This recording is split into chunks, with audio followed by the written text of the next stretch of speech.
সেদিন নাফরমান তুমি বুঝবা আযাব কাকে বলে। ইয়াওয়াদ্দুল মুজরিমু লাউ ইফতাদি মিন আযাবি ইয়াউমিইদিন বিবানি ওয়া সাহিবাতিহি ওয়া আখি ওয়া ফাসিলাতিহি আল্লাতী তু'বি ওয়া মান ফিল আরদি জামিআ সুম্মা ইউনজি। আল্লাহ বলে সেদিন হাসরের ময়দানে নাফরমান পাপী আল্লাহকে বলবে, আল্লাহ আমার সবগুলো ছেলে মেয়েকে জাহান্নামে দিয়ে দেন, আমারে বাঁচায় দেন। আমার স্ত্রীকে জাহান্নামে দিয়ে দেন, আমারে বাঁচায় দেন।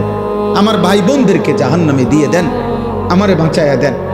আমার মহল্লাবাসী গ্রামবাসীকে, যাদের মাঝে আমি বড় হইছি, লালিত পালিত হয়েছি, তাদেরকে জাহান্নামে দিয়ে দেন, আমারে শুধু বাঁচায় দেন। ওমান ফিল আরদি জামিআ, আল্লাহ প্রথম দিন থেকে শেষ পর্যন্ত এই পৃথিবীর যত মানুষ আজকে হাসরের ময়দানে আছে সবাইকে জাহান্নামে দিয়ে দেন, আমি একা আমারে বাঁচায় দেন। আল্লাহ বলেন আযাবের তীব্রতায় সেদিন হাসরের ময়দানে নাফরমান ছটফট করে বলবে, আল্লাহ গোটা পৃথিবী প্রয়োজনে আযাব দেন, আমারে বাঁচায় দেন। সুম্মা ইউনজি, কাল্লা, আল্লাহ বলবে কাল্লা,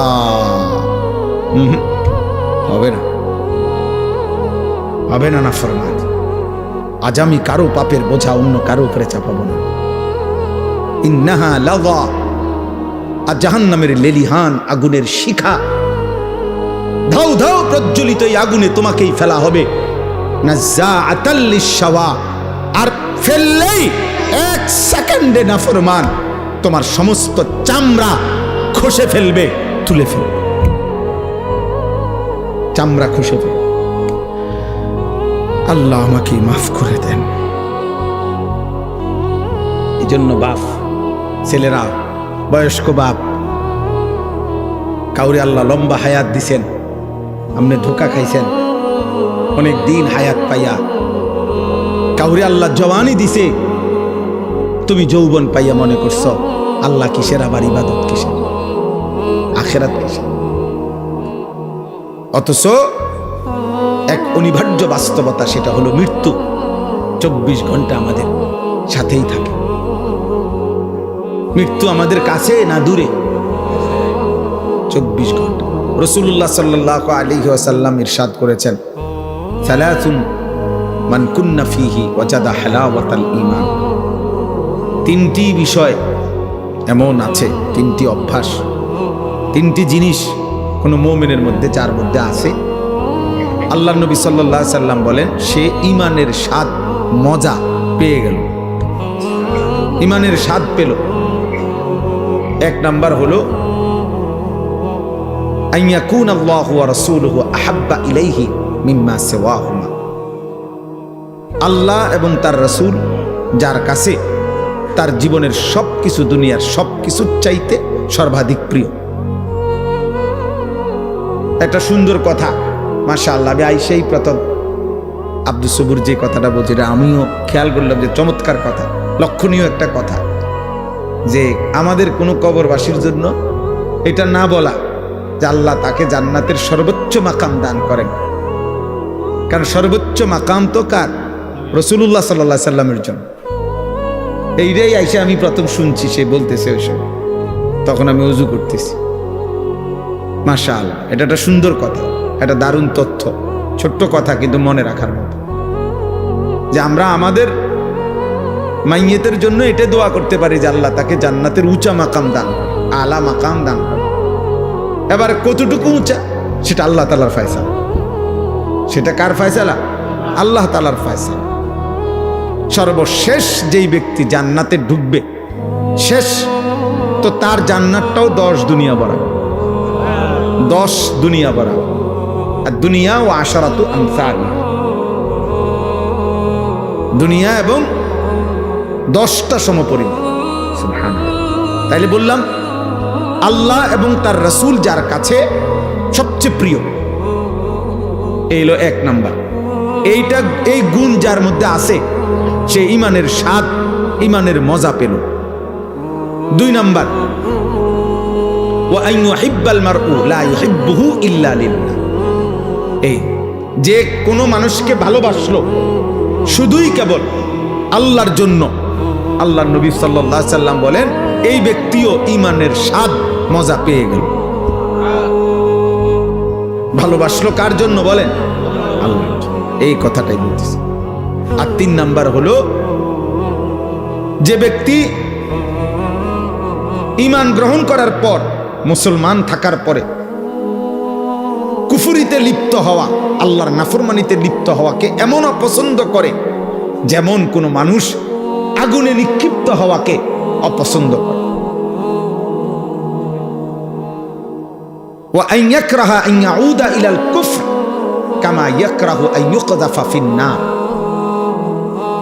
একজন মুমিন সত্যিকার ঈমানদার আল্লাহ তাআলার কোন নাফরমানি করাটাকে এমন অপছন্দ করে যেমন অপছন্দ করে আগুনে নিক্ষিপ্ত হওয়াকে।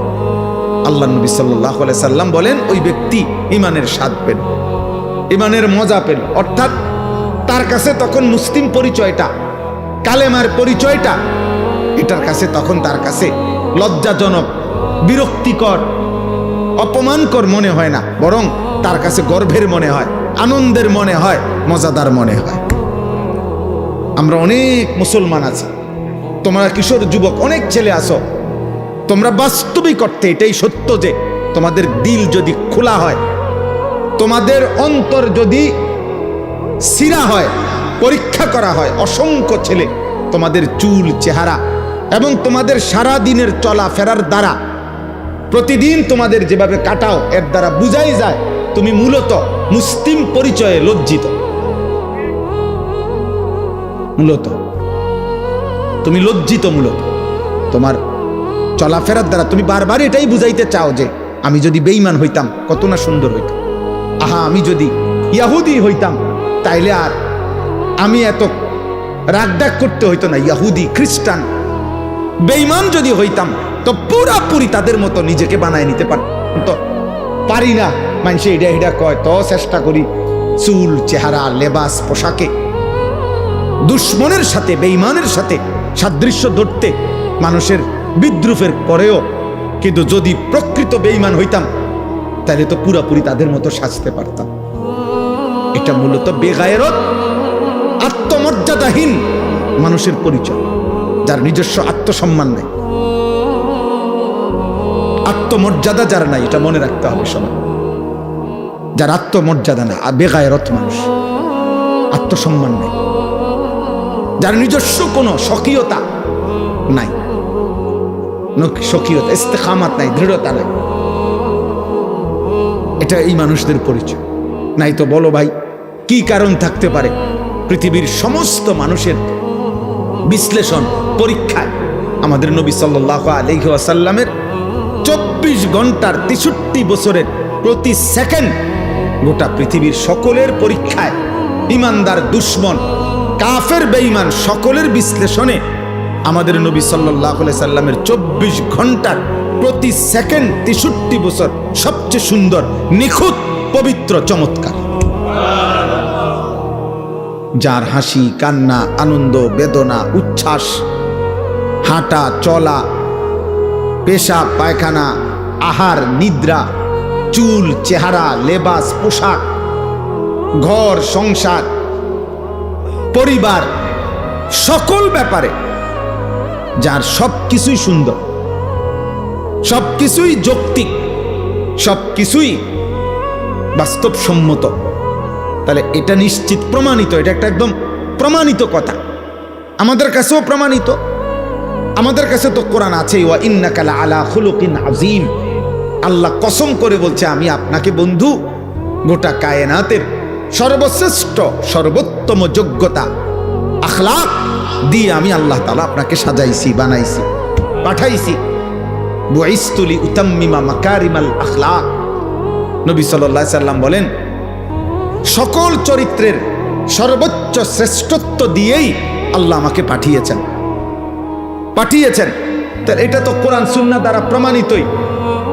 এমনকি কাফের বেঈমানদের যুক্তি, বৈজ্ঞানিক গবেষণা দ্বারাও এটা প্রমাণিত।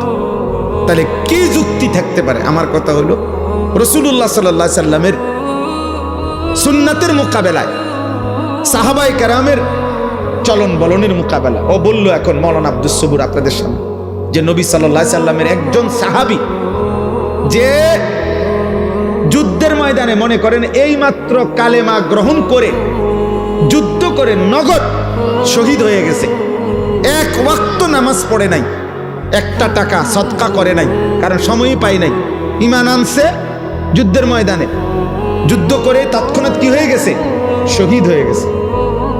ওলামায়ে কেরাম মুহাদ্দিসিনে কেরাম বলছেন ওই সাহাবীর ঘোড়ার, যে ঘোড়া দিয়ে যুদ্ধ করছে, ওই ঘোড়ার নাকের ছিদ্রে যে বালু ঢুকছে, বালুর একটা কণা কিয়ামত পর্যন্ত পৃথিবীর পরবর্তী সমস্ত আউলিয়া বুজুর্গ আল্লাহর নেক বান্দাদের সকলের চাইতে ওই বালুর দাম শ্রেষ্ঠ। গুবারুন ফি আনফি ফারাসে রাসূলিল্লাহ, হযরত আব্দুল্লাহ ইবনে মুবারক রাহমাতুল্লাহ আলাইহির কওল। এটা রাসূলুল্লাহ সাল্লাল্লাহু আলাইহি সাল্লামের এক সাহাবীর ঘোড়ার নাকের ছিদ্রে যে বালু ঢুকছে ওটার দাম বেশি, ওটার দাম বেশি। এবারে তিনি পরবর্তী জন আব্দুল কাদের জিলানী রাহমাতুল্লাহ আলাইহি হোক, আর বাইজিদ বুস্তামি হোক, আর জুনায়েদ বাগদাদি হোক, আর 1 কোটি আব্দুল কাদের জিলানী হোক, ওই বালুর দাম বেশি। কিসের দাম বেশি? কারণ এটা সাহাবী, সাহাবী। তাইলে এত উত্তম, এত শ্রেষ্ঠতম মানুষ যারা, ওয়াকুল্লাম ওয়াদাল্লাহুল হুসনা, আল্লাহ কোরআনে বলছে বন্ধু আপনার প্রত্যেকটা সাহাবীর জন্য আমি আল্লাহ জান্নাতের ওয়াদা দিলাম, জান্নাতের ওয়াদা দিয়ে দিলাম। যারা জান্নাতি, যারা জমিন থেকে জান্নাতের ওয়াদা পেয়ে গেছেন, এমন শ্রেষ্ঠতম পবিত্র মানুষ, উনাদের চলন বলন, উনাদের আখলাক চরিত্র, চুল চেহারা লেবাস পোশাক যার পছন্দ হয় না, তাহলে কি কারণ থাকতে পারে? কারণ একটাই, মূলত সে লজ্জিত, সে নিজের মুসলিম পরিচয়ে কি শরম পায়, মুখে বলতে পারে না আর কি, সাহসে কুলায় না দেখে, নাহলে সুযোগ থাকলে বলতো যে আমি বেঈমান হইলেই ভালো হতো। বাকি মুখে না বললেও কর্মে প্রতিদিন প্রমাণ করে, প্রতিদিন প্রমাণ করে। আহা, আফসোসের বিষয় বাবা, রাসূলুল্লাহ সাল্লাল্লাহু আলাইহি সাল্লামের সৌন্দর্য কেন পছন্দ হলো না? সাহাবায়ে কেরামের সৌন্দর্য কেন পছন্দ হলো না? আমাদের কাছে কোন জিনিসের অভাবের কারণে, কিসের ঘাটতির কারণে আমরা বেঈমান এবং মুশরিকদের অনুকরণ করছি? কেন? কোরআনুল কারীমে আল্লাহ তাআলা বারবার বলছে, ইয়া আইয়ুহাল্লাযীনা আমানু লা তাত্তাখিযুল ইয়াহুদা ওয়ান নাসারা আউলিয়া। আল্লাহ কোরআনে স্পষ্ট বলছে, হে ঈমানদারগণ, ইহুদি এবং খ্রিস্টানদেরকে তোমরা বন্ধু বানায়ো না, বন্ধু বানায়ো না। আল্লাহ তাআলা পরিষ্কার কোরআনুল কারীমের মধ্যে বলছেন, সূরা মুমতাহিনার মধ্যে আছে, ইয়া আইয়ুহাল্লাযীনা আমানু লা তাত্তাখিযু আদুওয়ি ওয়া আদুওয়াকুম আউলিয়া। আমি আল্লাহর দুশমন যারা, তোমাদের দুশমন যারা, ওই বেঈমান, তাদেরকে তোমরা বন্ধু বানায়। তো তোমরা কি বন্ধু বানাইলা না? মানুষ যাকে পছন্দ করে, ইন্নাল মুহিব্বা লিমান ইউহিব্বু ইউতাউ, এটা আরবি ভাষার গুরুত্বপূর্ণ কথা, এটা কবিতার লাইন, যে মানুষ যাকে ভালোবাসে সে তাকে অনুসরণ করে। যেই কোনো ব্যক্তি, খোদার কসম, যার অনুসরণ যা এটাই প্রমাণ করে সে তাকে ভালোবাসে। আমি ভালোবাসি আমনেরে, অনুসরণ করি উনারে, এটা হইতেই পারে না। এটা কি হইতে পারে না? হতেই পারে না। এটা কোনো যুক্তিতেই ধরবে না। অতএব তোমার আপাদ মস্তক, চুল চেহারা লেবাস পোশাক, সারা দেহ সারা অঙ্গ, অজু গোসল পেশাব পায়খানা আহার নিদ্রা সবকিছু হলো কাফের বেঈমানের অনুসরণ। অথচ তুমি যদি 1 কোটি বারও বলো আমি নবীকে ভালোবাসি, তুমি মিথ্যুক, মিথ্যুক, মিথ্যাবাদী। এই জন্য আমি তো সত্য কথা বলি। যত বুড়ো মিয়া বিড়ি খায় এরা একটাও আল্লাহর নবীকে ভালোবাসে না, বরং ভালোবাসার নামে মিথ্যাবাদী এগুলা। আমি বললাম যদি কারো হিম্মত হয় এখন প্রতিবাদ করো, এখন দাঁড়ান। বিড়ি খাওয়াইন না একজন বুড়া মিয়া আমনে প্রতিবাদ করেন, করেন, এখন প্রতিবাদ করেন। আমি আসিয়েন যত লোক দাড়ি কাটে একজনও আল্লাহর নবীকে ভালোবাসে না। মিথ্যাক বেড়া, মিথ্যাবাদী বেটা, মিথ্যক তুমি বেটা, তুমি নবীকে ভালোবাসতে পারো না, মিথ্যাবাদী তো। রাসূলুল্লাহ সাল্লাল্লাহু আলাইহি সাল্লামের ভালোবাসার দাবিদারের মুখে দাড়ি থাকবে না, এটা হতেই পারে। রাসূলুল্লাহ সাল্লাল্লাহু আলাইহি সাল্লামের ভালোবাসার দাবিদারের মুখে বিড়ি সিগারেটের দুর্গন্ধ থাকবে, এটা হইতেই পারে। যিনি ন্যূনতম পেঁয়াজের দুর্গন্ধ, রসুনের কাঁচা পেঁয়াজ, কাঁচা রসুনের গন্ধ যিনি সহ্য করতে পারতেন না, উনি বিড়ির গন্ধ সহ্য করবে কেমন? কথা বলে না? হ্যাঁ, মসজিদে নববীতে আল্লাহ নবী সাল্লাল্লাহু আলাইহি সাল্লাম দেখছে সাহাবী ঘামে ভিজা শরীর নিয়া জুমার খুতবা শুনতে আসছে। নবী সাল্লাল্লাহু আলাইহি সাল্লাম বলছে গোসল করে আসলে ভালো, এবং সেদিন বলে দিছে গোসলুল জুমআতে ওয়াজিবুন আলা কুল্লি মুহতালিম, প্রত্যেক প্রাপ্তবয়স্কের জন্য জুমার দিন গোসল করা বাধ্যতামূলক। অর্থাৎ কেন? বেশি মানুষ একসাথে বসে বয়ান শোনে, খুতবা শোনে, যাতে ঘামের গন্ধে কারো কষ্ট না হয়। যিনি ঘামের গন্ধে বিরক্ত বোধ করছেন, তিনি বিড়ি সিগারেটের গন্ধে কেমনে ঠিক বলেন? ইনসাফ করেন, বলেন মিয়া।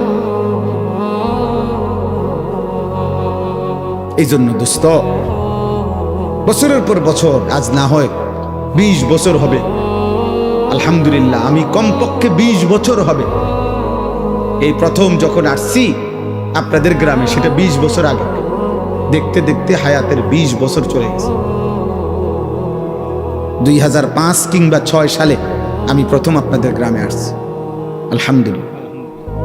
কারণ আমি 2004 সালে চাকরিতে আসছি এখানে, তাহলে এর 1 বছর বা 1.5 বছর পরেই আমি এখানে বয়ানে আসছিলাম। তাহলে আমার বলার উদ্দেশ্য হলো আল্লাহ এবং তার রাসূল সাল্লাল্লাহু আলাইহি ওয়াসাল্লাম যার কলিজায় ভালোবাসা, তার বাহ্যিক অঙ্গ প্রত্যঙ্গেও তার নমুনা। ঘাটতি থাকবে, ঘাটতি। আপনি কইবেন, আমারে তর্ক করবেন যে হুজুর আপনাকেও অনেক ঘাটতি আছে, আমি তো স্বীকার করি। আমি এটা বলছি না, আমি তো বেহেশতের থেকে আইছি না। আমি কি এখন বেহেশতের থেকে আইছি? ঘাটতি আছে, কিন্তু নিয়মতান্ত্রিকভাবে প্রতিদিন রাসূলুল্লাহ সাল্লাল্লাহু আলাইহি সাল্লামের সুন্নতের খেলাফ, ব্যতিক্রম জীবন কেমনে গ্রহণ করে নিলেন, যে এক তালে এক ঢঙ্গে প্রত্যেক দিন বিড়ি খান, এটা কেমন জিন্দেগি? সারা বছর দাড়ি কাটেন, এটা কেমন জীবন? সারা বছর পেশাব করে টয়লেট পেপার ব্যবহার করো না আব্বা, এটা কেমন জীবন? এটা তো ভুলে যাওয়া না, এটা তো ইচ্ছা করে ঠান্ডা মাথায় গাদ্দারি করা, ইচ্ছা করে। এটা তো ঠান্ডা মাথায় আমনে বুঝে শুনে আপনি আল্লাহ রাসূল সাল্লাল্লাহু আলাইহি সাল্লামের বিরোধিতা করছে। একটা হলো হুজুর মনে কিছু নিয়েন না, ভুল হয়ে গেছে, খেয়াল নাই, হঠাৎ হইতেই পারে। একটা হলো এটার নিয়ম বানাই লাইছেন আপনি, সিস্টেম বানাই লাইছেন আপনি, এটারে আপনার জীবনটাই বানাই লাইছেন।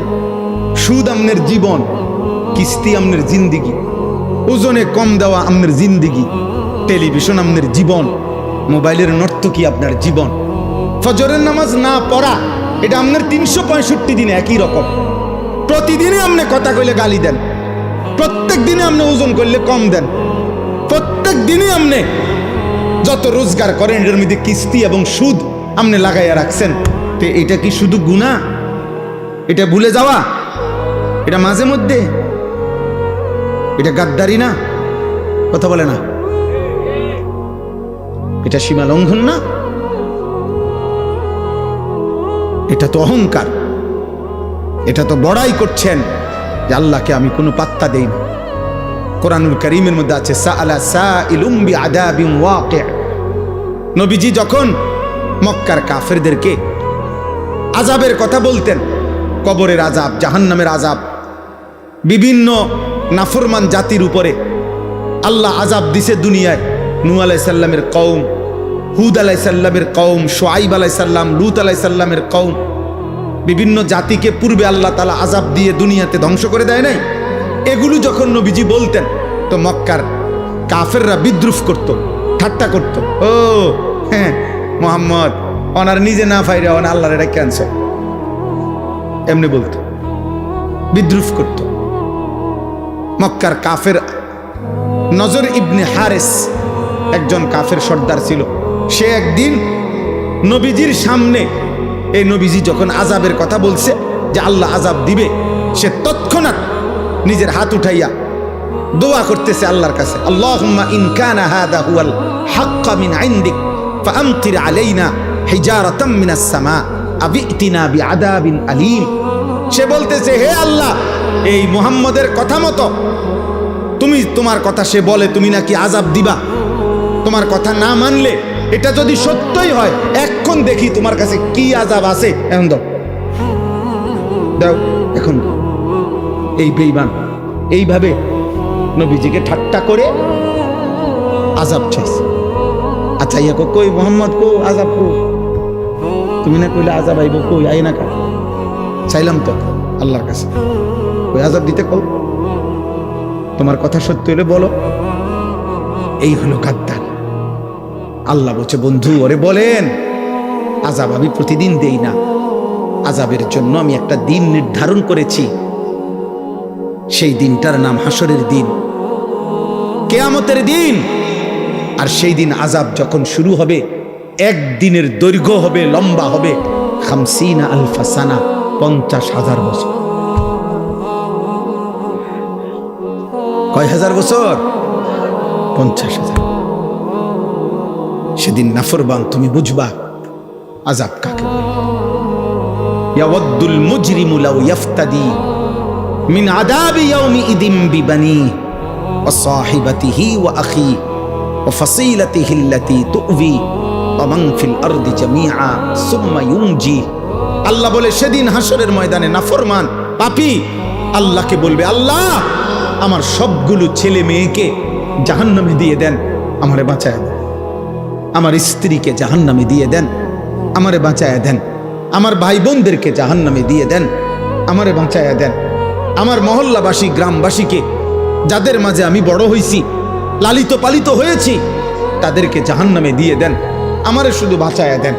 ওমান ফিল আরদি জামিআ, আল্লাহ প্রথম দিন থেকে শেষ পর্যন্ত এই পৃথিবীর যত মানুষ আজকে হাসরের ময়দানে আছে সবাইকে জাহান্নামে দিয়ে দেন, আমি একা আমারে বাঁচায় দেন।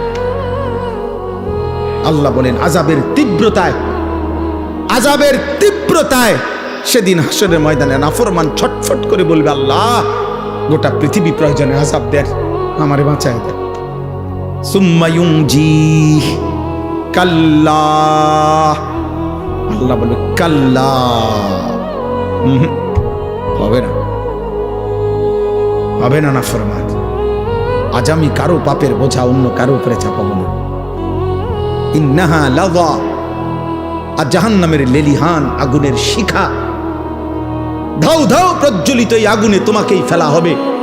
নাযাআতাল লিশাওয়া, আর ফেললেই 1 সেকেন্ডে নাফরমান তোমার সমস্ত চামড়া খসে ফেলবে, তুলে ফেলবে,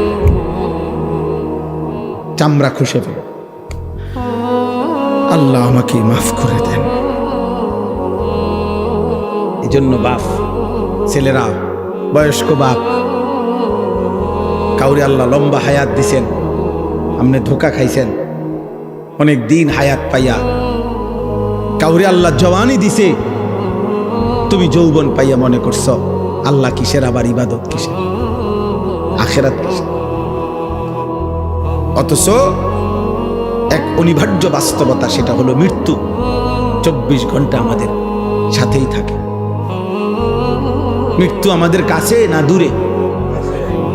24 ঘন্টা। গতকালকে আমাদের একজন বাংলাদেশের একজন বুজুর্গ বড় আলেমে দিন, ঢাকা জামিয়া রহমানিয়া আরাবিয়া শেখুল হাদিস আল্লামা আজিজুল হক রহমাতুল্লাহ আলাইহির যে মাদ্রাসা ছিল, আমাদের শেখুল হাদিস আল্লামা মামুনুল হক দামাত বারাকাতুহুমের যে মাদ্রাসা, ওনাদের এই মাদ্রাসার মুহাদ্দিস, প্রধান মুফতি, অনেক বড় মাপের একজন আলেমে দ্বীন, হযরত মাওলানা মুফতি আব্দুল মুমিন রাহমাতুল্লাহ আলাইহি গতকালকে উনি কুমিল্লা মিয়ামি হোটেলে, না গতকালকে আপনার বিবি বাচ্চা নিয়ে ঢাকা যাচ্ছে প্রাইভেট কারে, মিয়ামি হোটেলে নাস্তা করছে, নাস্তা কইরা মাত্র বের হইছে, স্টার লাইন বাস পিছন দিয়ে প্রাইভেট কারে ধাক্কা মারছে, একদম পিষে ফেলছে। হুজুরের বিবি, ওনার উপযুক্ত একটা মেয়ে, একটা হাফেজের কোরআন ছেলে, চারজনই নগদ তাৎক্ষণিক শাহাদাত বরণ করছে। দোস্ত, এবার ঈদের দিন থেকে নিয়ে শুরু করে এই বছর যেন মৃত্যুর মিছিল চলতেছে, লাশের মিছিল চলছে, মিছিল। ফেরির মধ্যে বাস উঠে, আস্তা বাস নদীতে পড়ে গেছে, শুনেন নাই? কুমিল্লা পদ্মুয়ার বাজারের চলন্ত ট্রেন, চলন্ত বাস ধাক্কা দিয়া মনে 10 মাইল দূরে ফেলা গেছে। লাইনম্যান ছিল না, সিগন্যাল দিছে না, খালাস। এইভাবে মৃত্যু যাদের ঘাড়ের কাছে প্রতি মুহূর্তে, এই অনিবার্য বাস্তবতা, চিরন্তন সত্য, আমাদের জীবনের অনিশ্চিত বিষয় বেঁচে থাকা, আমাদের জীবনের নিশ্চিত বিষয় মৃত্যুবরণ করা, এটা যার জীবন পিছনে আছে, মৃত্যু যার সাথে, এত আনন্দ, এত উল্লাস, এত অহংকার, এত বেনামাজি জিন্দিগি, এত অসভ্যতা, এত উলঙ্গতা, এত বেহায়াপনা, খোদার কসম যুবক বাবা মানায় না, উচিত না, উচিত না রে বাপ, এটা ঠিক না। মৃত্যু যার ঘাড়ের কাছে। কিন্তু আপনারা বলেন, আল্লাহ তাআলা আমাদেরকে দয়া করে, মহান আল্লাহ তাআলা 30 দিনের পূর্ণ একটা মাস রমজান আল্লাহ দিয়েছেন, 5টা জুমা দিয়েছেন, রহমত, মাগফিরাত, নাজাত দিয়েছেন, রোজা, তারাবি, ইফতার, সাহারি, এতেকাফ, শবে কদর দিয়েছেন, রহমত, মাগফিরাত, নাজাত দিয়েছেন। জাহান্নামের দরজা বন্ধ করে জান্নাতের দরজা খোলা রেখে শয়তানগুলোকে বন্দী করে নিজের হাতে আল্লাহ তাআলা যেই রমজান আমাদেরকে দিলেন, এই 30 দিনের রমজানে কত মানুষ কবরে গেছে, তার ভিতর থেকে আমাদেরকে আল্লাহ তাআলা হায়াত দিয়ে পুরা 30 দিন পার করার তৌফিক দিছেন। এত বড় মাস, এত শ্রেষ্ঠতম মাস যারা পাইলাম, এরপর পরে রমজান যখন শেষ হইল, সূর্য যখন ডুবলো, ইফতার যখন আমরা করলাম, এরপরে মাত্র 12 ঘন্টা গেল না, তারপরে দিনে যারা আগের মতো গান, বাদ্য, ডেকসেট, নর্তকী, ছবি, মোবাইলের অস্থির দৃশ্য, 1 সপ্তাহের ব্যবধানে এত বড় রমজান তোমাদের যাদের উপর দিয়ে যুবক পার হলো, অথচ আগের মতো 1 ওয়াক্ত নামাজ নাই, ফজরের নামাজও পড়ো না, 5 ওয়াক্ত নামাজও পড়ো না, এত বড় রমজান কার উপর দিয়া গেল? হায় হায়, এত বড় শ্রেষ্ঠতম রমজান আল্লাহ দেওয়ার পরে, হায়াত দেওয়ার পরে, আমাদের উপর দিয়া অতিবাহিত হওয়ার পরেও যাদের একটু পরিবর্তনও নসিব হইল না, আজকের দিনেও যারা 5 ওয়াক্ত নামাজের 1 ওয়াক্ত নামাজ পড়লা না, ঠিক তোর কপালে, থুতু তোর কপালে, থুতু তোর কপালে, থু তোর কপালে, নাফরমান, থুতু তোর কপালে দিলাম, থুতু। তোর মতো অসভ্য বেয়াদব, তোর মতো গাদ্দার মানুষরূপী জানোয়ার আসমানের নিচে জমিনের উপর আর কেউ নাই। তুই এই সমাজের নিকৃষ্ট বেয়াদব, এই সমাজের নিকৃষ্ট বেয়াদব, অসভ্য বেয়াদব বেটা। তো মানুষ নামের অপমান বেটা, মুসলমান নামের অপমান বেটা। এত বড় রমজান আল্লাহ দিলেন, রহমত, মাগফিরাত, নাজাত দিলেন। আহা, এত কিছুর পরে এইভাবে বৃদ্ধাঙ্গুলি দেখানো আল্লাহকে, বলেন ইনসাফ কি বলে? একটা রমজানের মেয়াদ কি 1 সপ্তাহ, 1 দিনও থাকবে না, 24 ঘন্টাও থাকবে না। ছি ছি ছি ছি। আহা, বাবাগুলো কেমন মাইনা নিলেন? আপনাদের ছেলেদের বেনামাজি, আপনাদের তো এতটুকু ভাবা উচিত যে কিরে 1 মাসের হাই অ্যান্টিবায়োটিক ওষুধ খাওয়ার পরে ওষুধের মেয়াদ, টেম্পার, ওষুধের কার্যকারিতা একদিনও থাকবে না।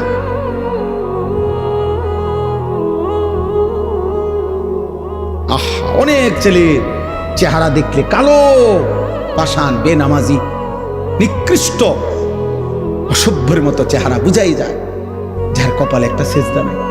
এই নাফরমান জন্তু জানোয়ারের মতো খায় আর ঘুমায়, রাস্তার জানোয়ারের মতো খায় আর ঘুমায় আর পেশাব করে, পায়খানা করে। আরে নাফরমান, ধিক তোর কপালে, থুতু তোর কপাল, আফসোস তোর কপাল। এমন মালিক, এমন দয়ালু, মেহেরবান আল্লাহ আমাদেরকে মিয়া আল্লাহ ভালো না রাখলে খোদার কসম মাত্র একটি দেশের যুদ্ধে গোটা পৃথিবীতে প্রভাব বিস্তার। 1 লিটার তেলের জন্য 20টা ফিলিং স্টেশন বদলাইতে হয়। 1 লিটার তেলের জন্য ঘন্টার পর ঘন্টা সারা বাংলাদেশে শত শত পাম্পে, ফিলিং স্টেশনে মোটর সাইকেল গাড়ি নিয়ে ছেলে পেলে দাঁড়ায় রয়েছে। আপনি গিয়ে দেখেন।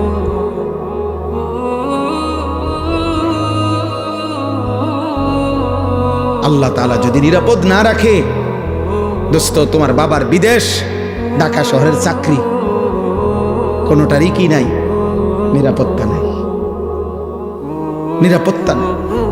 গোটা মধ্যপ্রাচ্যে সবচেয়ে সুখে, সবচেয়ে বেশি বিলাসিতা, সবচেয়ে বেশি সমৃদ্ধি, সবচেয়ে বেশি প্রাচুর্য মধ্যপ্রাচ্যের মধ্যে, গালফের মধ্যে সবচেয়ে বেশি যাদের ছিল দুবাই, যারা মনে হয় যেন সুখের সাগরে ভাসে। 4-5টা বুম পড়ছে শুধু, পুরা দুবাই পর্যটক খালি। আর কিছুদিন যদি এই অবস্থা চলে তো দুবাইওয়ালারা বিখ্যাত থালাও পাইতো না। বিখ্যাত, জি জি, আপনি খবর নেন কত প্রবাসী যে কাইন্দা আছে, চিল্লাইয়া দোয়া চাইতেছে আমগো কাছে ডেইলি। প্রবাসীর বাবা, প্রবাসীর ছেলে, মা কাঁদতেছে, আহা আমার ছেলের না জানি কি হয়, না জানি কি হয়। এজন্য আব্বা, আল্লাহকে নারাজ না করো। আল্লাহকে নারাজ করে সুখ মিলবে না রে বাবা, সুখ মিলবে না, নিরাপত্তা। আমি অনেক দিন থেকে বলছি, সেই করোনা থেকে চিল্লাইতেছিলাম, তোমরা যারা কিশোর যুবক, তোমাদের জন্য আমাদের বেশি ভয় এটা যে তোমরা তোমাদের আগামী ভবিষ্যৎটা নিজের হাতে তোমরা মুসিবত, যন্ত্রণাদায়ক, কষ্টকর বানায় ফেলতেছ। ধীরে ধীরে গুনার পরিমাণ বাড়তেছে, তোমাদের আগামী পৃথিবী তোমাদের জন্য কষ্টকর হয়ে যাবে, এটা মনে রাখো।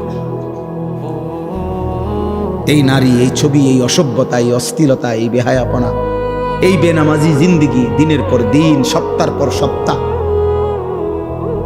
তোমাদের এই বেনামাজি জীবন একদিন তোমাদেরকে কষ্টে ফেলে দিবে, মুসিবতে ফেলে দিবে, বিপদে ফেলে দিবে, বিপদে ফেলে দিবে।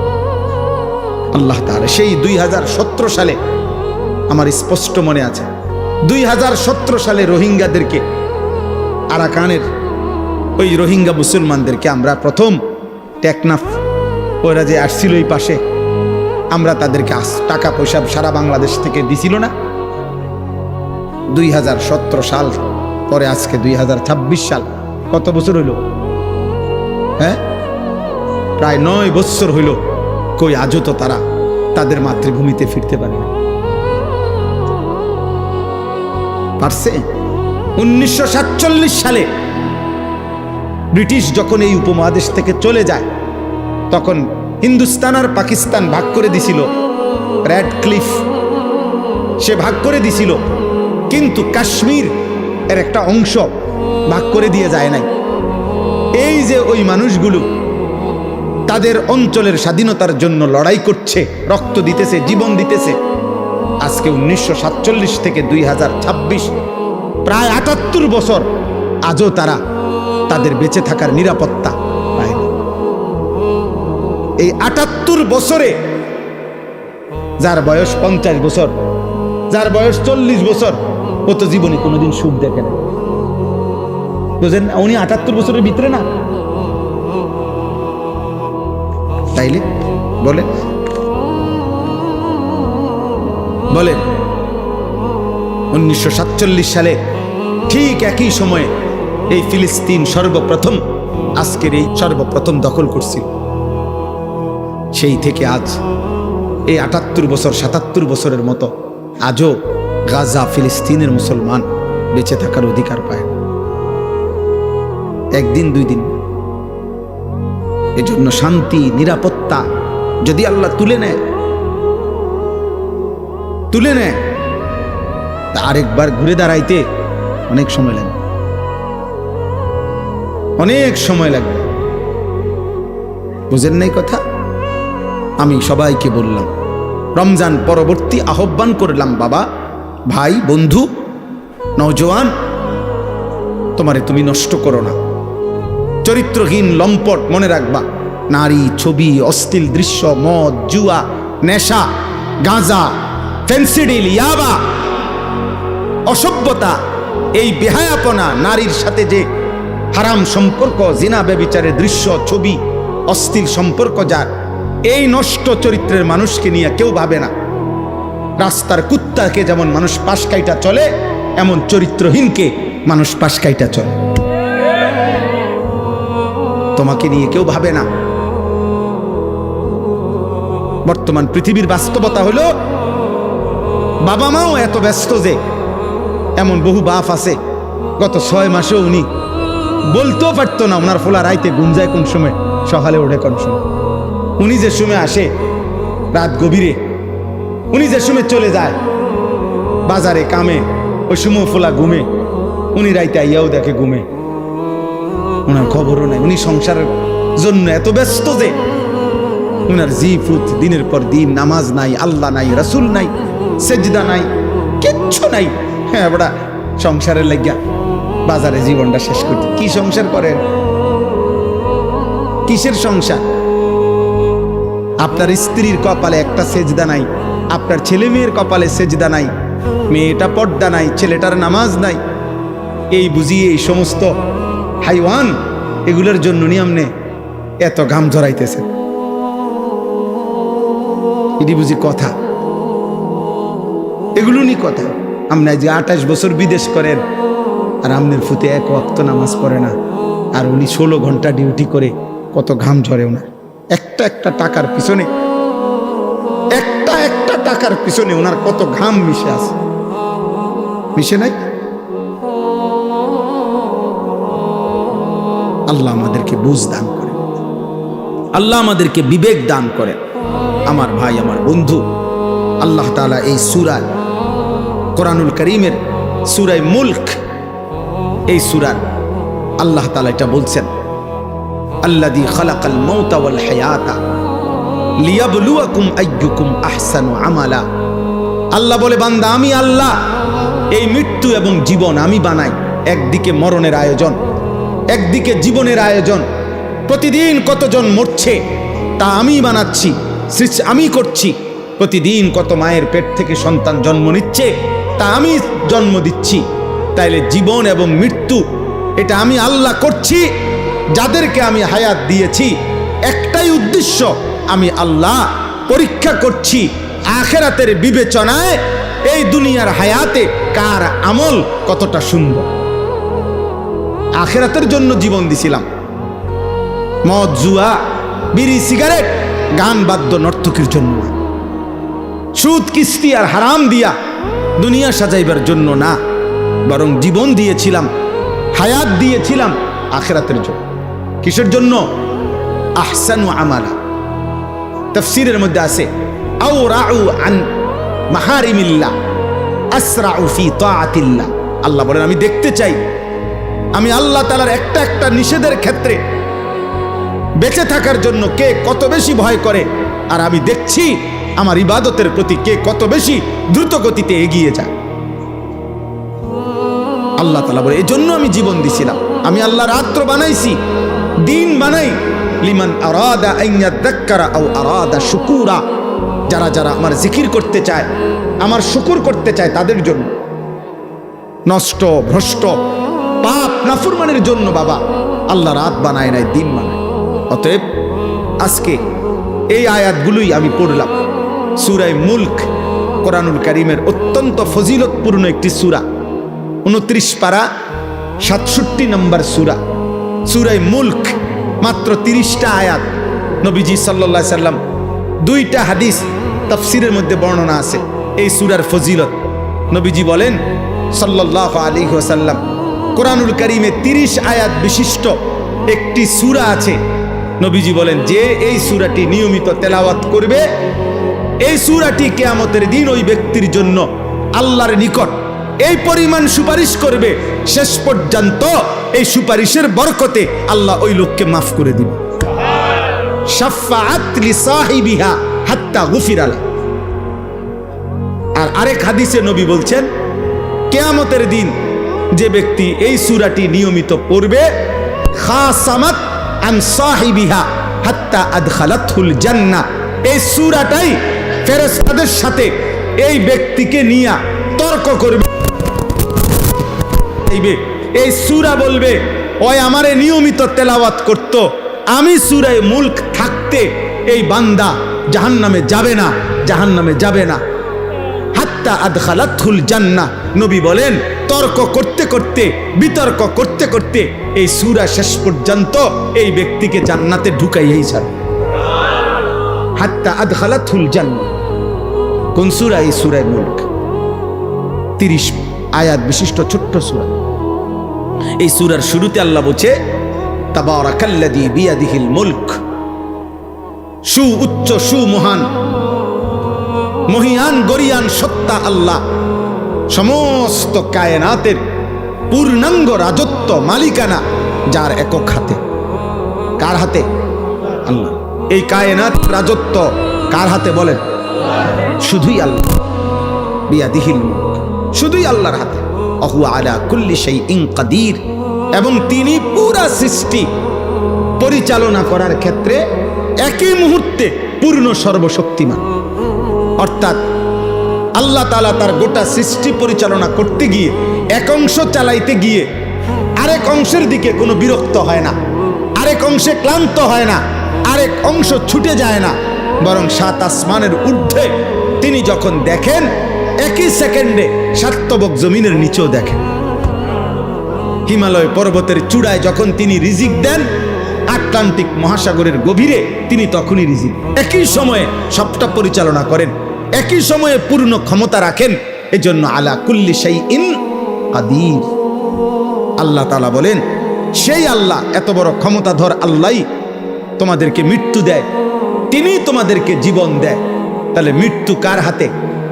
জীবন কার হাতে? তা আল্লাহ বলেন এই জীবন মৃত্যুর খেলা, মরণ জীবনের খেলা আমি করে থাকি, আর এটা আমি দিয়েছি আল্লাযী খালাকাল মাউতা ওয়াল হায়াতা লিয়াবলুয়াকুম আইয়ুকুম আহসানু আমালা। তোমাদের পরীক্ষা করছি কার আমল কতটা সুন্দর, আখিরাতের জন্য কার আমল কতটা সুন্দর। আল্লাহ তাআলা আমলের সৌন্দর্য দেখতে চাইছে। আহারে ভাইয়া, আল্লাহ শুধু নামাজ না, সুন্দর নামাজ চাচ্ছিল। আল্লাহ শুধু রোজা না, সুন্দর রোজা চাচ্ছিল। আল্লাহ শুধু সাদাকা না, বড় সর্বোচ্চ মহব্বতের দান সদকা আল্লাহ চাচ্ছিল। আল্লাহ চাচ্ছিল আমার বান্দা কোরআন পড়বে সবচেয়ে সুন্দর করে, আমার বান্দা নামাজ পড়বে সুন্দর করে, আমার বান্দা যাকাত দিবে সুন্দর করে, আমার বান্দা আমার একটা একটা হুকুম পালন করবে সর্বোচ্চ সুন্দর করে। আর আমিও তাকে শ্রেষ্ঠতম জান্নাত দেব, সুউচ্চ জান্নাত আমি তাকে দেব। আমি নিজে তাকে জান্নাতের মেহমানদারি করব। ওয়াসাকাহুম রাব্বুহুম শারাবান তাহুরা। কোরআনুল কারীমে আছে আল্লাহ বলেন আল্লাহ নিজেই জান্নাতীদের হাতে জান্নাতের শরাব, জান্নাতের পেয়ালা আল্লাহ তাআলাই নিজ হাতে তুলে দিবে। আল্লাহ বলবে আমি, আমার কাছে আসো বান্দা, আমি পান করাচ্ছি, আমি পান করাচ্ছি। অতএব এটাই মূল কথা। পরবর্তী কথা আল্লাহ তাআলা তার কুদরতের একটা নমুনা দেখাইছেন। আল্লাহ বলছেন ওয়াহুয়াল আজিজুল গফুর। মনে রাখবা আল্লাহর দুইটা সিফাত বলছে, তিনি পূর্ণ শক্তিমান, আবার তিনি ভীষণ ক্ষমাশীল। অর্থাৎ আল্লাহ বলছেন এই গোটা সৃষ্টি পরিচালনা করে তাদেরকে নাফরমানি করলে শাস্তি দিতে আমি পূর্ণ শক্তি রাখি, আবার আমার কাছে মাফ চাইলে আমি পূর্ণ মাফ করারও পূর্ণ ক্ষমতা রাখি। অতএব বান্দা, তুমি ভাইবো না আমি তোমারে ধরতে পারবো না, বরং আমি শক্তিও রাখি পুরা। আবার এটাও হতাশ হইও না যে আমি তোমারে মাফ করব না। ঠিক আছে, দিল দিয়া মাফ চাইলে আমি মাফও করে দিব পুরো। আল্লাহ তাআলা বলেন, তুমি আমার শক্তির একটা নিদর্শন দেখো, 7 আসমান। আমি 7 আসমান স্তরে স্তরে সাজাইছি। তুমি পৃথিবীর সর্বাধুনিক মেশিন দিয়া পরীক্ষা করে দেখো, এই 7 আসমান কিংবা প্রথম আসমান কোন জায়গায় একবার না, শতবার, লক্ষবার চোখ ফিরাইয়া ফিরাইয়া অথবা তোমার মেশিন দিয়া দিয়া তুমি পরীক্ষা করে দেখো, 7 আসমানের কোনো অংশে কোনো ছিদ্র, কোনো খুঁত, কোনো বৈপরীত্য, কোনো তফাৎ দেখা যায় কিনা। বরং এক নিখুঁত পরিকল্পিতভাবে 7 আসমান আমি আল্লাহ নিজে সাজাইছি।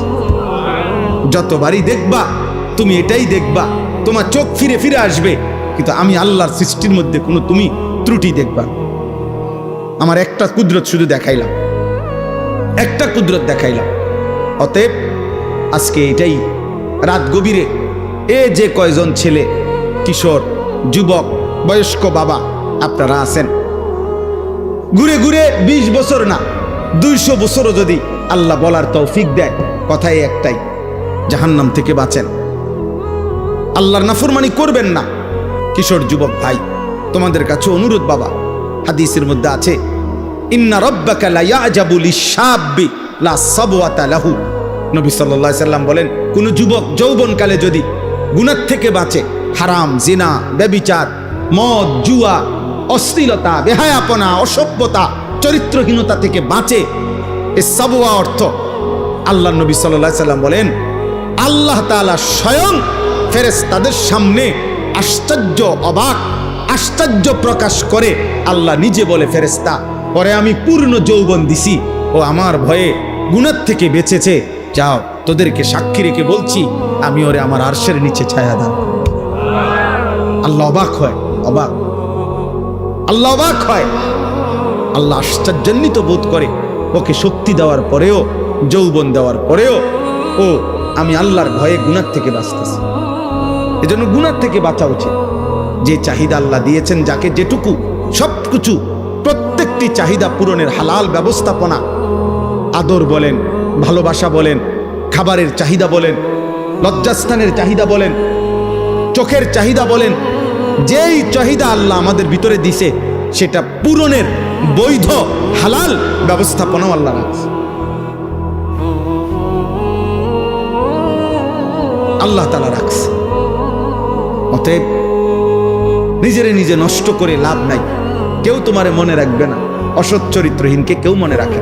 আমি অনুরোধ করছি, আজকের এই মোবারক মাহফিলে আল্লাহ তাআলা আমাদের প্রত্যেককে আখিরাতের ভয়ে, কবরের ভয়ে, জাহান্নামের ভয়ে, আযাবের ভয়ে আমরা যেন গুনাহ ছেড়ে দেই, আল্লাহর ভালোবাসায় আমরা যেন ইবাদতে অভ্যস্ত হই। আল্লাহ আমাদেরকে তৌফিক দান করে। আমি শেষ কথাটা মাওলানা আব্দুস সবুরের কথার সাথে মিলাইয়া আমিও বলতে চাই। ছেলেদেরকে বলি, বাবা, সারা বছর, বয়স্ক বাবা আপনাদেরকে কোনো না কোনো আল্লাহওয়ালা, মুত্তাকি, আল্লাহর কোনো নেক বান্দা, তার সাথে যার নিয়মিত সম্পর্ক থাকে, সান্নিধ্য থাকে, ওই ব্যক্তি ঈমান আমলের উপরে থাকা, চলা খুব সহজ হয়, খুব সহজ। এক হলো জানা, আর এক হলো নিজের মধ্যে আমলে আসা। জানা বিষয় তো আমরা সবাই জানি, কিন্তু আমার জীবনে এটা আমল হওয়ার জন্য একজন জীবন্ত আল্লাহওয়ালার সংস্পর্শ, সান্নিধ্য প্রত্যেকের জন্য উপকারী, জোয়ান মানুষের জন্য, বুড়া মানুষের জন্য। আপনি নিজে নিজে যদি নিজ বুদ্ধিতে চলেন, তো এই বিকালবেলা গিয়া চা দোয়ানে বইলেন, আপনার সাথে 8-10 জন বিড়ি খায়।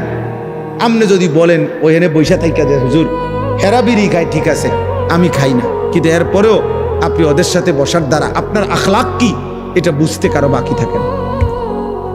আপনি 5-7 জন বিড়ি খাও, অন্যার লগে বইয়া মাঝখানে আপনি জোনায়েদ বাগদাদি, আমরা বুঝি না, আমরা সিরা খাই। হ্যাঁ, বুঝেন নাই কথাটা? মাঝখান দিয়ে বুঝি আপনি জোনায়েদ বাগদাদি বইয়া রয়েছেন। হ্যাঁ, এটা না বুঝার কি আছে? কথা বলেন। অতএব এই মন্দ লোকের সংস্পর্শ, পাপী লোকের সংস্পর্শ আমাদের জীবনে ক্ষতিকর।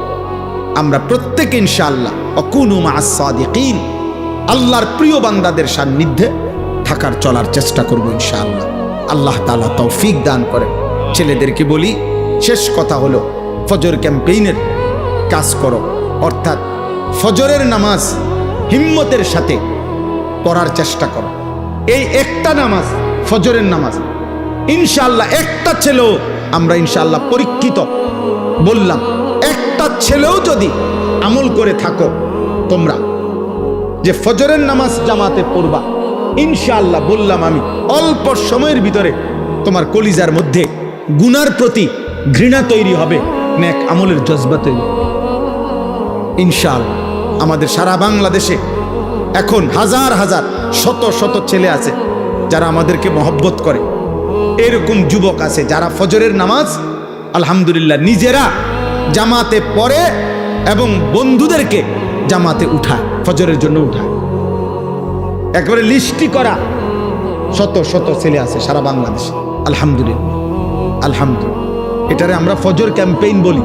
ক্যাম্পেইন মানে প্রচারণা, ফজর নামাজের জন্য প্রচারণা। একজনই মনে করো সিদ্ধান্ত নিও যে আমি ফজরের নামাজ পড়ব, আমার একজন বন্ধুকে ডাকবো। এই দুইজন হইলে দুইজনে আবার ডাকলে চারজন হবে, চারজনে ডাকলে আটজন হবে, এভাবে বাড়বে, এভাবে আলহামদুলিল্লাহ। চট্টগ্রাম সন্দ্বীপ একটা উপজেলায় 13টা ইউনিয়ন, 13 ইউনিয়নে আমরা হাজিরা ডাইকা বয়ান করি ওইখানে, অর্থাৎ 13 ইউনিয়নেরই ছেলে আলাদা আলাদা 200, 250, 300 করে আমাদের ছেলে মহব্বত করে, যারা আমাদেরকে ফজরের নামাজ জামাতে পড়ে বন্ধুদেরকে ডাকে। আলহামদুলিল্লাহ, আলহামদুলিল্লাহ। ঢাকা ড্যামরার কাছে নন্দীপাড়া, ওইখানে আমাদের 2 ছেলে আছে। ওরা আজকে প্রায় 4 মাসের মেহনতে এখন প্রায় 2500 থেকে 3000 কিশোর যুবক ছেলে আশপাশের প্রায় 10টা মসজিদে যারা ফজরের নামাজ জামাতে পড়ে। ইনশাআল্লাহ একদিন এদের দ্বারা সুন্দর পৃথিবী গড়বে, ইসলামের বিজয়ের পতাকা উড়বে। 2-3টা স্লোগান আমিও দিয়ে দিতে পারি, কিন্তু তিল তিল করে নিজেকে গড়ে তোলা, আল্লাহ আল্লাহ রসুলের হুকুমের উপরে নিজেকে গড়ে তোলা এটা কঠিন, কিন্তু এর যে নিজেকে গড়ে তোলে তার জন্যই সফলতা, তার জন্যই কামিয়াবি, দুনিয়াতেও সম্মান, আখিরাতেও সম্মান। আল্লাহ আমাদেরকে তৌফিক দান করুন। আল্লাহ তাআলা সকলকে কবুল করে নেন। সুবহানাল্লাহি ওয়া বিহামদিহি, সুবহানাকাল্লাহুম্মা ওয়া বিহামদিকা, আশহাদু আল্লা ইলাহা ইল্লা আনতা, আস্তাগফিরুকা ওয়া আতুবু ইলাইক। আলহামদুলিল্লাহি রাব্বিল আলামিন। আল্লাহুম্মা আনতাস সালাম ওয়া মিনকাস সালাম, তাবারাকতা ইয়া যাল জালালি ওয়াল ইকরাম, ইয়া আরহামার রাহিমিন, ইয়া আরহামার রাহিমিন, ইয়া আরহামার রাহিমিন। রব্বানা যালামনা আনফুসানা ওয়া ইল্লাম তাগফির লানা ওয়া তারহামনা লানাকুনান্না মিনাল খাসিরিন। রব্বানা আতিনা ফিদ দুনিয়া হাসানা ওয়া ফিল আখিরাতি হাসানা ওয়া কিনা আযাবান নার। রব্বিরহামহুমা কামা রাব্বায়ানি সগীরা। রব্বানা হাব লানা মিন আজওয়াজিনা ওয়া যুররিয়াতিনা কুররাতা আ'য়ুন ওয়াজআলনা লিল মুত্তাকিনা ইমামা। মাওলায়ে কারীম আপনি মাফ করে দেন, রব্বে কারীম আপনি মাফ করে দেন, মেহেরবান মাওলা আপনি মাফ করে দেন। রাত গভীরে আল্লাহ পেছনের জিন্দেগির সমস্ত গুনাহ মাফ করে দেন, আগামী জীবন আপনি সুন্দর করে দেন, ঈমান আমল দান করেন, ইজ্জত আফিয়ত দান করেন, তাকওয়া তহারত দান করেন, হিম্মত ইস্তেকামত দান করেন, ইখলাস দান করেন, সেজদাওয়ালা কপাল বানিয়ে দেন, কাঁদনেওয়ালা চোখ বানিয়ে দেন, জিকিরওয়ালা জবান বানিয়ে দেন, মোহাব্বতওয়ালা দিল বানিয়ে দেন, সুন্নতওয়ালা জীবন বানিয়ে দেন। আল্লাহ আপনার বন্ধুর ভালোবাসা কলিজায় ভরপুর দান করেন। আল্লাহ নবী সাল্লাল্লাহু আলাইহি সাল্লামের ইত্তেবা অনুসরণের তৌফিক দান করে, নবীজির একটা একটা সুন্নাত নিজের জীবনে গ্রহণ করার তৌফিক দান করে। এলাকার সমস্ত কবরবাসীদেরকে মাফ করে দেয়, কিয়ামত পর্যন্ত কবরের আযাব মাফ করে দেয়। আল্লাহ আমরা প্রত্যেকেই স্বজন হারা, কারো বাবা নাই, কারো মা নাই, কারো আত্মীয় স্বজন, কতজন কবরে মাওলা। আল্লাহ আপনি মাফ করে দেন। আযাব দিলে আপনার কোনো লাভ নাই, মাফ করে দিলে আপনার কোনো ক্ষতি নাই। মাফ করে দিলে আপনার ভান্ডারে কমবে না, মাফ না পেলে আমাদের উপায় থাকবে না। আল্লাহ আমাদের জীবিত মুর্দা সকলকে মাফ করে দেন। আল্লাহ আমাদের সকলকে মাফ করে দেন। আল্লাহ আপনার গোলামির হক আদায় করার তৌফিক দান করেন। আল্লাহ অসুস্থ বিমারি যারা শিফা করে দেন, অসুস্থ বিমারি যারা শিফা করে দেন, কামাই রুজিতে হালাল বরকত দান করেন। আল্লাহ প্রবাসের জমিনে আল্লাহ আমাদের লক্ষ লক্ষ প্রবাসী বাবা ভাই বিদেশের জমিনে ছটফট করছে, আল্লাহ আপনি শান্তি করে দেন, আপনি নিরাপত্তা দিয়ে দেন। আল্লাহ গোটা পৃথিবী আপনি শান্ত করে দেন, গোটা পৃথিবী আপনি শান্ত করে দেন, গোটা পৃথিবী আপনি শান্ত করে দেন। আল্লাহ মজলুমদেরকে রেহাই দিয়ে দেন, মজলুমদেরকে রেহাই দিয়ে দেন। আল্লাহ জালেমদেরকে ধ্বংস করে দেন। নিয়াহুর থেকে এই জমিনকে পাক করে দেন। আল্লাহ হাত থেকে এই জমিনকে পাক করে দেন। আল্লাহ এই নমরুদকে আল্লাহ ধ্বংস করে দেন, এই ফেরাউনকে আপনি ধ্বংস করে দেন। আল্লাহ আপনি রহম করেন। একটা একটা যুবক ছেলেকে নামাজি বানিয়ে দেন, এদের চুল চেহারা সুন্দর করে দেন। মাওলা এদের কলিজায় নামাজের ভালোবাসা দেন। আল্লাহ আপনি ওদের কলিজায় পৌঁছায় দেন। আল্লাহ আমরা কানে পৌঁছাইছি, মাওলা আপনি কলিজায় পৌঁছায় দেন। আল্লাহ আমরা আমাদের সাধ্যটুকু দিয়ে বলেছি, মাওলা আল্লাহ হিদায়াত আপনার হাতে, মাওলা তৌফিক আপনার হাতে, মাওলা আল্লাহ সিদ্ধান্ত আপনার হাতে। মাওলা ওমরকে আপনি বদলে দিয়েছেন, কত সাহাবাকে আপনি বদলে দিয়েছেন। আল্লাহ এই ছেলেদেরকেও বদলে দেন, আল্লাহ বদলে দেন, ওদেরকে নামাজি বানায় দেন, চরিত্রবান বানায় দেন। মোবাইলের আসক্তি থেকে বাঁচান, নারীর আসক্তি থেকে বাঁচান, মদ জুয়ার আসক্তি থেকে বাঁচান, জিনা ব্যভিচারের আসক্তি থেকে বাঁচান। বাঁচান মাওলা, আমার নওজওয়ানদেরকে বাঁচান, আমার দেশ বাঁচান, আমার যুব সমাজকে বাঁচান মাওলা। আল্লাহ বাবা চাচা মুরব্বীদেরকে শেষ হায়াতটা নেক আমল জিকির তসবিহের মধ্যে বাকিটা হায়াত কাটাবার তৌফিক দান করেন। 5 ওয়াক্ত নামাজ মসজিদের জামাতে পড়ার তৌফিক দান করেন। পর্দার আড়ালের মা বোনদেরকে মাফ করে দেন। আবেদা সালেহা মা ফাতেমা রাবেয়া বসরিয়ার মতো বানাইয়াই দেন। আল্লাহ পর্দানশীল নারী হিসাবে কবুল করে নেন। ছোট্ট মাসুম বাচ্চাদেরকে আল্লাহ আপনি কবুল করেন। ওলামায়ে কেরামকে আল্লাহ হায়াতে তৈয়বা আফিয়া দান করেন। প্রিয় বন্ধু মাওলানা আব্দুস সবুরের জবানে আপনি বরকত দান করেন, তার কলিজায় উম্মতের ফিকির দান করেন। আল্লাহ তাকে গোটা আলমের জন্য, গোটা দেশের জন্য আল্লাহ আপনি তার জবানের কথা আল্লাহ আপনি উম্মতের দুয়ারে দুয়ারে বলার হিম্মত তৌফিক দান করেন। আল্লাহ এই আলগি পশ্চিম পাড়া আল্লাহ এই মাহফিলটা আল্লাহ বছরের পর বছর কষ্ট করে আল্লাহ করছে, আপনি কিয়ামত পর্যন্ত কায়েম করে দেন। যাদের ভালোবাসা সহযোগিতা এই মাহফিলটা এতদিন ধরে চলছে, আল্লাহ প্রত্যেককে উত্তম বিনিময় দান করেন। আয় আল্লাহ মাওলানা আব্দুল নূর ভাই সহ আল্লাহ বিলাল দুলাল সহ আমি তো অনেকের নাম আল্লাহ প্রত্যেকের নাম আপনি জানেন মাওলা। আল্লাহ আপনি সকলকে কবুল করেন, প্রতিটা যুবককে আপনি কবুল করেন, প্রতিটা যুবককে কবুল করেন। যারা মাহফিল সাজাইছে আপনি তাদের আখিরাত সাজায় দেন, আপনি তাদের আখলাক সাজায় দেন। আল্লাহ মাফ করে দেন মাওলা, প্রত্যেকের কামাই রুজিতে বরকত দেন, অভাব দূর করে দেন, ঋণ মুক্ত করে দেন। রব্বির হামহুমা কামা রব্বায়ানি সগীরা। সুবহান রাব্বিকা রব্বিল ইজ্জাতি আম্মা ইয়াসিফুন ওয়া সালামুন আলাল মুরসালিন ওয়ালহামদুলিল্লাহি রাব্বিল আলামিন।